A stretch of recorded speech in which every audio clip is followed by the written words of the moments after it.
Doctor Ernesto Medina, aquí en Berlín, y como bien sabemos, pues él se encuentra en el exilio a raíz de la deriva en la que el régimen, o la dictadura, mejor dicho, de Daniel Ortega y Rosario Murillo, pues han estado haciendo desde abril 2018 y a consecuencia, pues ha salido un montón de gente, y uno de ellos, pues, es Ernesto Medina. Bienvenidos, Ernesto, a Agenda Propia Nicaragua, y queríamos saber desde cuándo fue que te exiliaste, cómo ha sido todo el proceso en el exilio y cómo ves la situación del país ahora mismo. Bueno, yo salí de Nicaragua en julio del 2021, cuando comenzaron a echar presos a los que habían sido mis compañeros en la Alianza Cívica. Y salí supuestamente por un par de semanas, mientras la cosa se calmaba.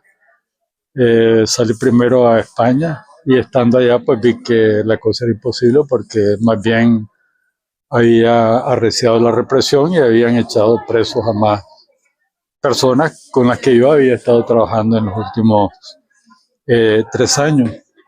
Entonces decidí mejor quedarme porque estaba claro de que el precio de regresar a Nicaragua, aunque no me detuvieran, porque no era claro, pues yo no sentí sinceramente que había una amenaza directa contra mí, pero el precio yo sabía que era el silencio, o sea, no podía hablar, no podía decir nada, y yo pues no estaba dispuesto a pagar ese precio y por eso decidí quedarme en Europa y me vine a Alemania porque pues, por mis relaciones de estudio, mi trabajo en la universidad, pues tenía contactos aquí que me ayudaron un poco a poder resolver el tema de la visa que se me estaba venciendo en esos días que tomé la decisión de quedarme. Obviamente todo esto ha sido muy difícil, ¿verdad? Porque lo más terrible del exilio es la incertidumbre, ¿verdad? Uno no sabe si va a regresar, no va a regresar, los problemas que tiene, si se pueden resolver, no se pueden resolver. Y uno va al día a día resolviendo problemas, salen nuevos problemas y sobre todo teniendo que convivir pues, con la incertidumbre, ¿verdad? De saber que hay familiares allá, amigos que están sufriendo y que no se sabe pues qué es lo que va a pasar. Aquí, pues para un poco por terapia también y por el compromiso con el país, me he incorporado a trabajar con grupos que están aquí activos, ¿verdad? Y haciendo lo que se puede por divulgar lo que ocurre en Nicaragua y tratando de crear conciencia con los ciudadanos del país y con el gobierno, ¿verdad? Y pidiendo que no se olviden a Nicaragua, que tienen que mantener a Nicaragua en su agenda. Y aquí hay un problema particular con los nicaragüenses que han venido aquí a buscar refugio y que se encuentran con una situación muy difícil, muy compleja. El trámite es muy engorroso, muy burocrático y hasta ahora muy pocos nicaragüenses han recibido asilo. Entonces es un tema que también nos ocupa y nos preocupa, ¿verdad? El trámite para resolver la solicitud de los nicaragüenses sea más ágil y que definitivamente se tome en cuenta que Nicaragua es un país que no ofrece garantías para nadie, pues para poder vivir ejerciendo sus derechos fundamentales. Y en ese sentido, sabemos que el grueso de los universitarios y las universitarias salieron del país. ¿En qué medida Ernesto Medina está apoyando, está promoviendo de que los chavalos o las chavalas que estén aquí o que estén en el exilio indirectamente, pues se inserten en esas universidades? Porque hay experiencias positivas. Sí. ¿De qué forma Ernesto Medina está apoyando este tipo de iniciativa? Un académico que le interesa pues el tema de la universidad, usted fue rector de 2 universidades, incluso director del CNU. ¿Cómo ve esto? Bueno, obviamente es una de mis principales preocupaciones, la situación de los jóvenes que tuvieron que abandonar sus estudios, unos porque los expulsaron, otros por temor a la represión que de hecho pues sigue existiendo en las universidades, otros porque los estaban amenazando y sentían pues, que no podían seguir estudiando en esas condiciones y que tuvieron que abandonar el país y abandonar sus estudios. Entonces, hemos estado trabajando en echar a andar un proyecto para que los estudiantes que interrumpieron sus estudios por estas circunstancias puedan continuar y terminar sus estudios. Hemos encontrado muchos problemas. El principal es de que las autoridades universitarias han retenido el expediente académico de estos muchachos, estas muchachas, y eso les imposibilita poder continuar estudios como ellos quisieran, porque obviamente las universidades les piden documentos oficiales para poder hacer equivalencia. Y de manera que estos muchachos y muchachas que no tienen su expediente porque las universidades de Nicaragua se los han retenido, la única alternativa que han encontrado es volver a comenzar la carrera, que algunos de ellos ya estaban terminando o estaban a medio camino, o cambiar de carrera y comenzar desde cero. Esto pues nos preocupa y nos está obligando también a buscar qué podemos hacer para primero denunciar lo que a todas luces es una violación a un derecho fundamental, el derecho al estudio, y también una violación pues, a un derecho de los estudiantes que son los dueños de su expediente. La universidad no es la dueña del expediente de un estudiante, es el estudiante. Entonces, y eso pues hay que denunciarlo y hay que poner en evidencia a las autoridades, pero mientras tanto obviamente lo más importante es que estos muchachos y muchachas puedan llenar su vida pues con alguna esperanza de futuro, que es lo que da a fin de cuentas los estudios. Entonces estamos buscando fondos para becarlos porque obviamente ellos no están en condiciones ni de pagar aranceles en una universidad ni de mantenerse para poder estudiar con tranquilidad. Entonces es una situación muy compleja.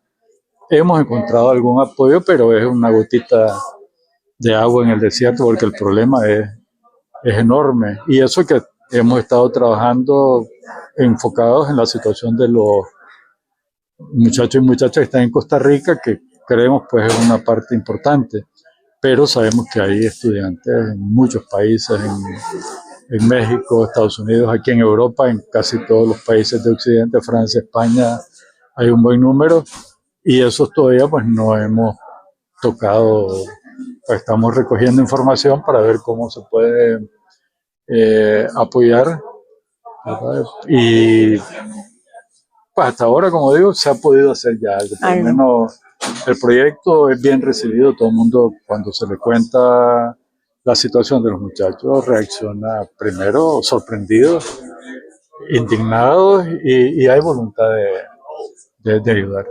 Ya para terminar, ¿cómo ve la situación del país? ¿Qué futuro tiene Nicaragua en este periodo que se ha visto que pues no ha habido pues salida realmente a esta crisis que más bien se profundiza día a día? Más represión, la libertad de las personas presas políticas pues sigue ahí en stand-by y que la gente cada día está saliendo más de Nicaragua.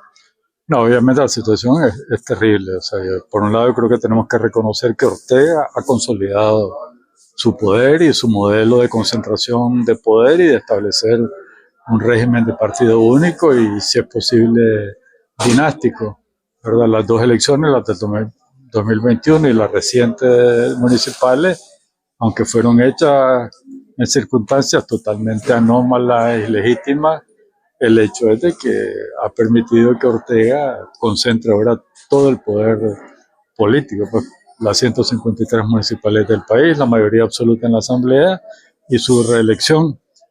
Y eso es un hecho porque desgraciadamente la comunidad internacional no ha sabido cómo responder pues a lo que a todas luces son elecciones ilegítimas.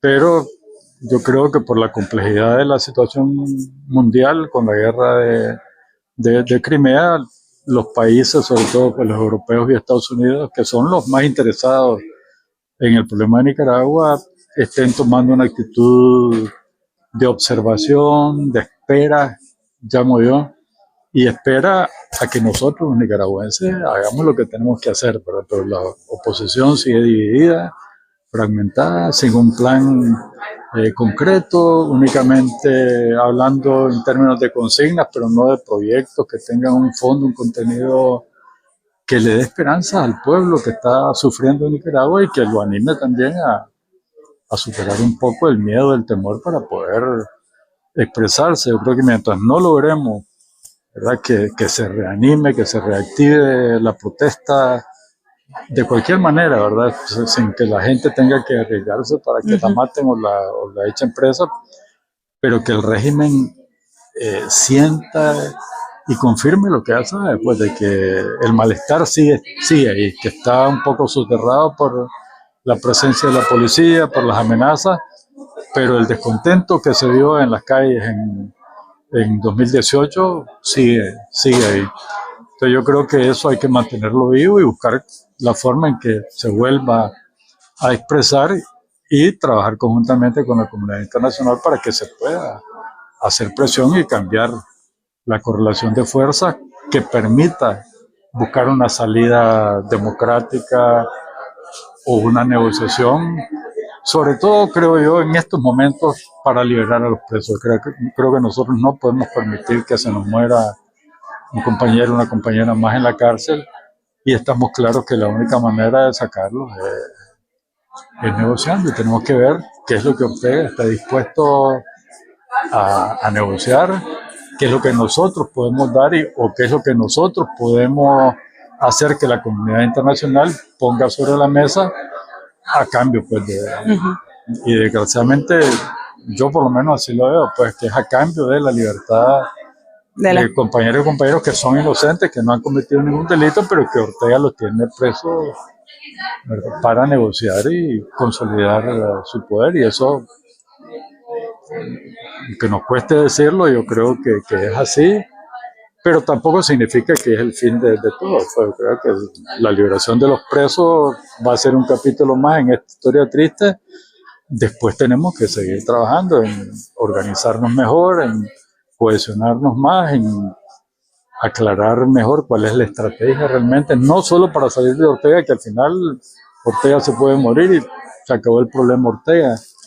Pero el problema de fondo es qué hacer con un país que está totalmente polarizado, desangrado, empobrecido, que lo han hecho retroceder años a un modelo económico que es insostenible en estos tiempos y que hasta ahora pues nosotros ni siquiera hablamos pues, de cuál es la alternativa que proponemos para que Nicaragua se siga desarrollando con un modelo que le dé esperanzas de futuro, sobre todo a los jóvenes, y construir pues, pues una economía verdaderamente estable, sostenible y estable. Muy bien, muchas gracias, Ernesto. Esta fue una entrevista para Agenda Propia. Estuvimos con el profesor Ernesto Medina. Gracias a ustedes y suerte.